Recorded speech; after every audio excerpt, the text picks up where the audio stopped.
Hello everyone, this is Crota giving you a shoutcast between mithriL and me here on Metalopolis. Here I am spawning as the red Terran player over here at the 1 o'clock position. Meanwhile, we have mithriL spawning over here as the blue Protoss player. This replay and shoutcast is brought to you by LU Computers. Go ahead and check out their website. There's a link on the top right hand side for StarCraft 2 tested computers for the upcoming StarCraft 2 release. Now, a lot of you guys have been making comments about my new mic and about the popping sound on my B's and my P's. I realize I need to get a pop filter for this microphone, so hopefully once that's taken care of, everything will sound better. Also, this is the first time I'm reviewing this game for myself, so I'll go ahead and talk about my game, talk about the gameplay, and also talk about my opponent and figure out what exactly I can do better and what things that mithriL did right, things that mithriL did wrong as well. Another thing I wanted to note is I will be at the Day 9 launch party. If you haven't already checked, go ahead and check out Day 9. He's one of the one of the partner channels on my YouTube channel, so go ahead and check him out as well. So yeah, hope to see you guys there at the Day 9 launch party. It's at Harvey Mudd on July 26th through July 27th. mithriL now setting up a 13 gateway. Meanwhile, back over and still scouting out with this probe. I'm going to go ahead and set up a 12, I think that was a 12 racks, and as always I'm trying to go more of a late game as opposed to just straight Reaper harassment. I mean, that seems to be fairly common, but it doesn't really win me that many games any longer. mithriL now moving around with this probe, getting plenty of sight in my base. Back over here you can already see the assimilator going down, so with that assimilator going down, it means that mithriL will be able to get a cybernetics core and get that early stalker. So that early stalker really just is a very, very common opening now against Terran players, just because that Reaper just falls apart to that stalker essentially. Back over here we now have Marines now being trained up, not getting a tech lab just quite yet.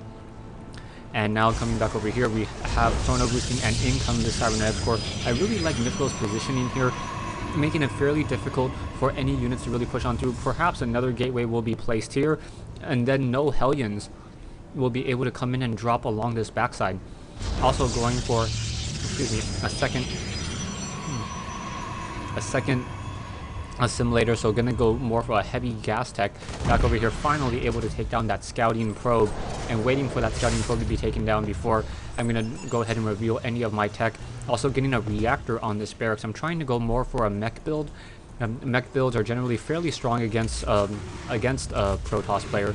Now we already see a factory going down as well, so it's going to be a barracks with a reactor and a factory going down. I really like the barracks with the reactor just because it can hold off stalkers fairly well. Stalkers are only dealing 10 damage a shot against those Marines, so it takes 5 full shots for a stalker to shoot down one of those units. In addition to that, it's also fairly difficult because the stalker has a fairly slow rate of attack speed. If you compare the numbers, the Marine almost fires twice as fast as the stalker, so 2 Marines are going to be dealing almost 24 damage to a stalker before the stalker is able to deal 10 damage back. Over here though, you can see mithriL setting up a Stargate, and setting up a Stargate, perhaps most likely going to go for Void Rays. So mithriL with that hidden tech over here will be able to open in and push in cause a lot of harassment in my base. Marine now going down and also going for that standard 1-1-1 build for a Terran player. It is fairly strong just because you can build a proper counter unit to deal with any of those, to deal with that whole entire air tech that comes in. Also trying to get some supply depots, making sure that I do not have to deal with any stalkers blinking up. I can see all around my base, just did not see this Void Ray rush coming in. Back over here you can already see a dual gateway with a single Stargate opening, and now mithriL running off of these 2 assimilators will be able to start chrono boosting and getting those Void Rays out fairly early. But I'm gonna go ahead and train that up. Void Rays taking 60 units of time. If you chrono boost it twice, you can get it down to 40 units of time.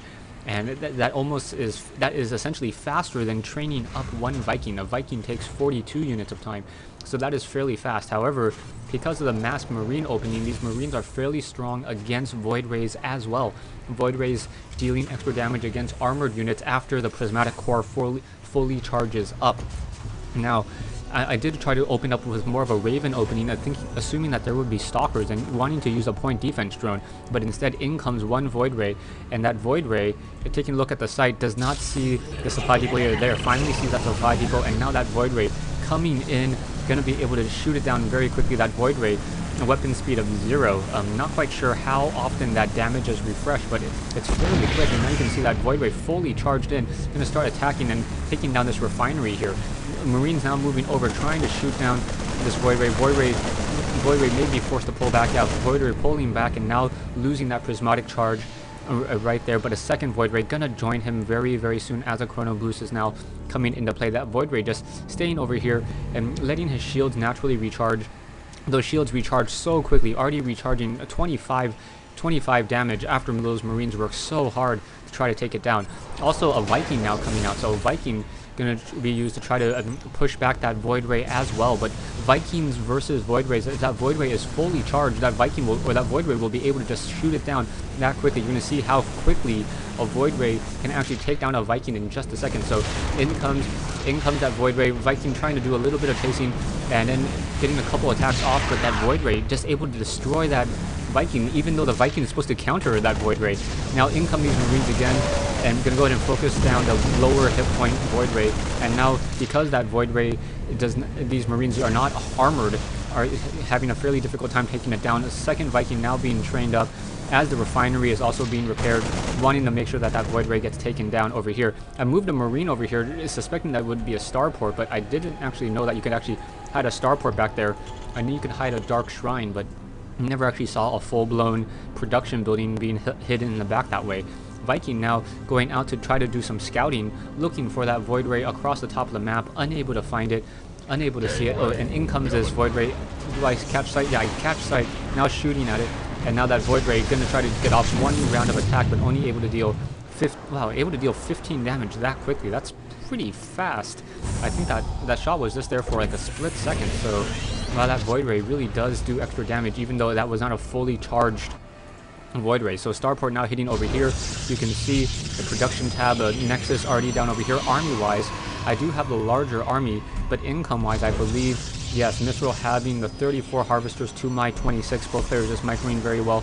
Now you can see mithriL opening up into a 4-gate build, 4 warp gate, and now getting speed lots, or I guess charge lots over here as well. So Marine just making sure that no one is really doing any.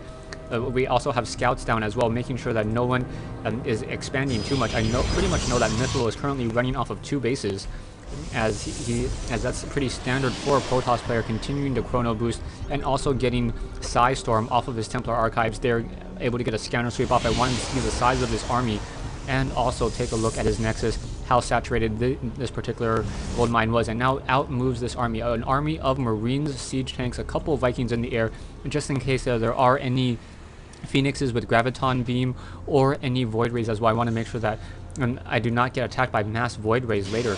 So however, there are so many Zealots, and you can see that mithriL getting so many Zealots and also getting 1 High Templar, getting that chrono boost on the Templar archives, will be able to produce more and more units as well, getting a 2nd High Templar as these siege tanks are going to go ahead and siege up on this ground, not realizing that the siege range just quite not close enough, need to be able to siege up on the ramp over here, and finally getting some medevac as well. And you're going to have this army fighting back and forth here, now trying to make sure that I'm in a pretty decent entrenched position, and I want to be able to start getting some blast in here. So taking down one of these pylons, as we can see that mithriL is already currently supply locked, and in comes these Marines, Storm hitting all of my Marines, taking down so many Marines right there.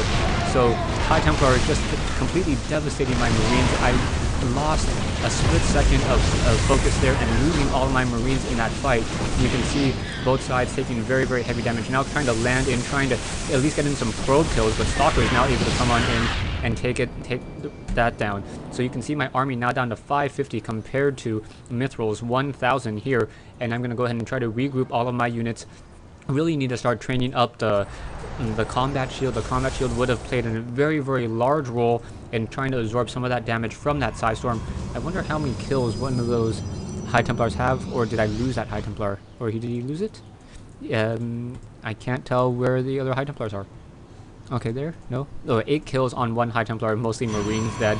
And now mithriL also setting up an extra Nexus over here, taking up a 3rd base. Marines coming over in order to see if he is in fact expanding, and mithriL is expanding here. But however, there are going to be a couple of Zealots now moving on in. Stay tuned for part 2 of this replay between me and mithriL here on Metalopolis.